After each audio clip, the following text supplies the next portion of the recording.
Mayroong 4 na lisensyadong Philippine Offshore Gaming Operations o POGO Company sa loob ng Clark Freeport Zone. Ito ang napag-alaman ng CLTV 36 News mula kay retired Police Major General Kate Singyan, ang pinuno ng Clark Development Corporation Security Services Group. Meron doon sa may Dongwang Heights. We have one in the Majestic at meron din tayo doon sa Mimosa, no? And dalawa doon sa D Heights yata, yun nga nandoon. Pero ayon kay Singyan, maging ang kanilang tanggapan ay hindi umano basta-basta nakakapasok sa mga POGO establishment. Ang Business Development and Business Enhancement Group ng CDC ang may access umano upang makapag-inspeksyon sa 4 na establishmento at workplaces. Right now, hindi pa natin na-inspection sila kasi nahihirapan din tayo dahil unang-una nakasara talaga sila. And we could not immediately see kung anong operations nila sa loob. And dito sa loob ng CDC, we have right now 4 licensed POGO operations. So sa ngayon wala tayong masyadong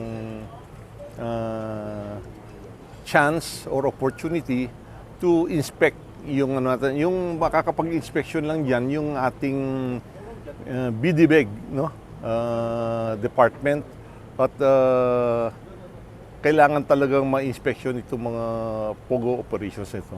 Dagdag pa ng opisyal, hindi tulad sa Metro Manila na may mga serye ng karahasan na kinasasangkutan ng ilang foreign POGO workers, isolated lamang daw ang mga ganitong kaso sa loob ng Clark Freeport.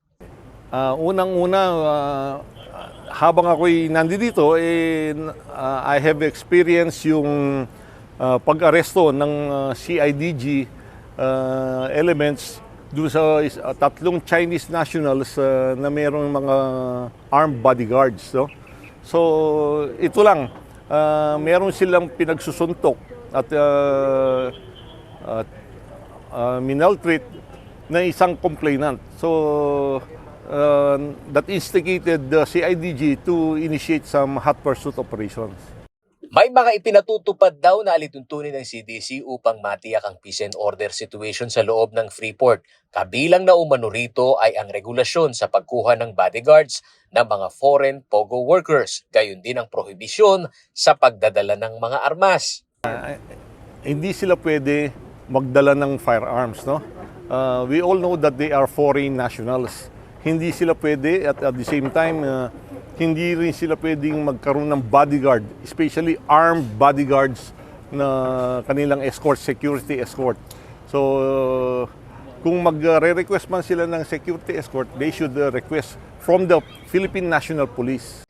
Samantala, dapat daw palakasin ang reporting system hinggil sa mga illegal na POGO operation sa bansa. Ayon mismo kay Labor Secretary Bienvenido Laguesma, mahalaga umano ang pagtutulungan ng iba't ibang ahensya ng gobyerno upang higit itong matutukan. Meron kaming ugnayan, DILG at saka yung mga law enforcement agencies. Kasi yung mga gumagawa ng illegal, hindi masasaklawan yan directly ng Department of Labor and Employment. Kung yan ay mga rehistrado, mga legal at gumagawa ng masama, yan ay direct na mandate ng Department of Labor and Employment.